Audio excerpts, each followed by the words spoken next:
Moss is one of the most diverse plants on Earth, with over 1,200 species growing across the planet.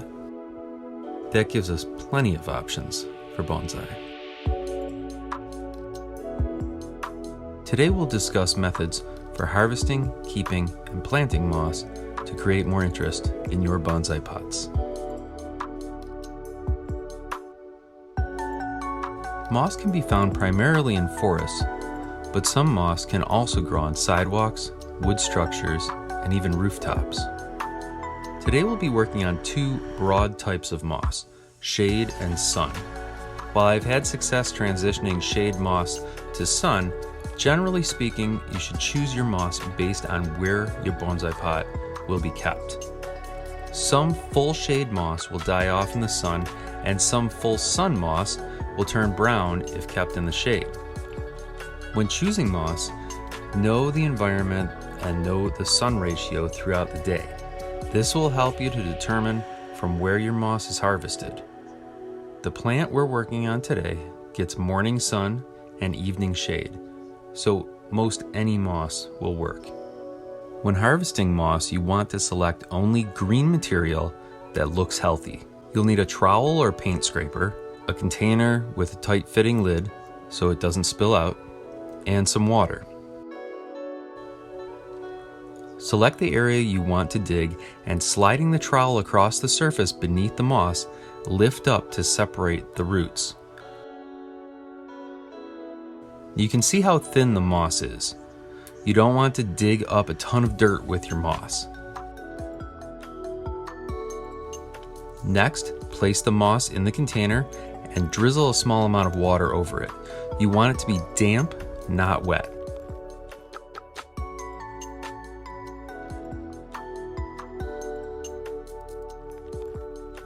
For today's tutorial, I chose my pink heather. It has an exposed root clump below the twin trunks that used to have soil piled up to it like a hill, but has since washed away. The perfect specimen for moss work. Let's take a look at our collected moss. All nice and green and healthy. Perfect moss for this project. Before planting the moss, we want to prep the surface by removing any loose stones or sediment that might deter even root distribution and adhesion.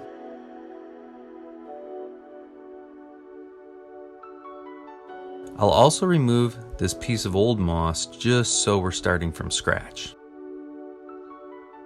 We continue the surface prep by sprinkling a thin layer of potting soil over the existing substrate. Again, this will encourage good root growth and adhesion once the moss is planted. We'll tap down the potting soil and then dampen it with a little water.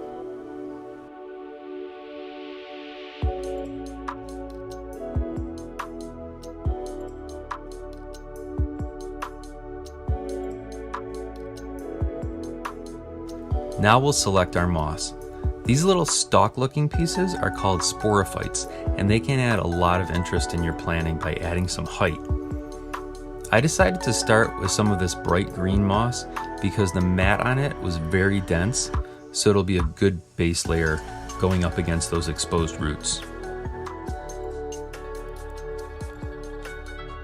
Before planting, your roots should look like this, nice and smooth across the bottom with nothing else attached.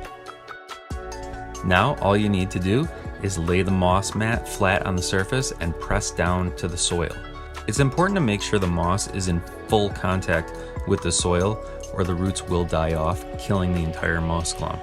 You want to make sure no moss is touching the trunk because it will cause rot. Make sure to remove any weeds, leaves, or nutshells before planting. This will make your life easier down the road. The benefit of moss in bonsai is soil retention and moisture retention. It will not only hold surface soil in place, but it will also prevent the surface from drying off, allowing water to absorb down to the roots. Also, it just looks really cool.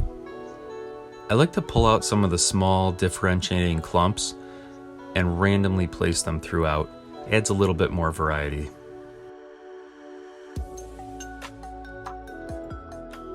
The key to making a moss planting interesting is diversity. The more differentiation you can get, the more interesting your planting will be. Be sure to plant all the way to the edges of your pot for a nice full look. I'm not one of those bonsai artists who think that the edges of the pot can't have anything overhanging. I just do whatever looks the most interesting.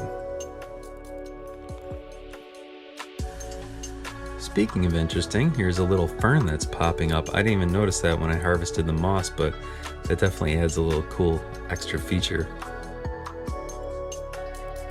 Here we'll add in our sporophytes to give it that height differentiation.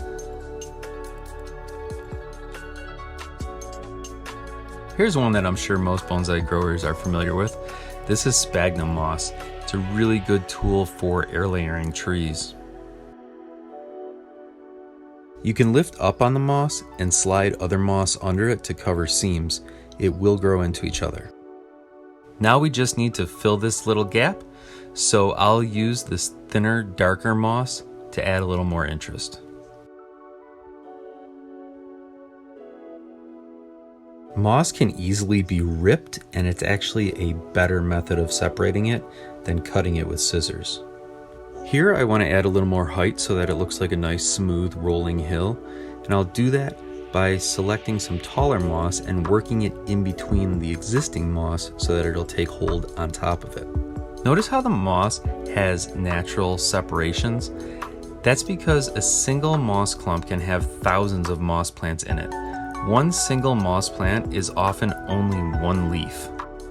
When we're done, we'll just hit it with some water to keep the moss damp. And that's it. We're all planted. And here's all the leftover moss we didn't use, so we'll add that to something else. I absolutely love how this came out. It's just bursting with robust, beautiful, healthy moss. You really can't ask for a better planting.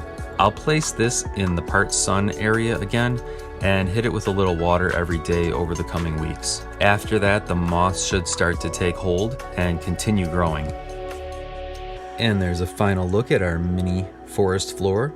I really hope this was helpful for anyone looking to get into moss, so you can see just how easy and how approachable the art of moss with bonsai can be. Hey, hit that subscribe button below if you're new, and give us a little like. Thanks for watching, God bless, and stay green.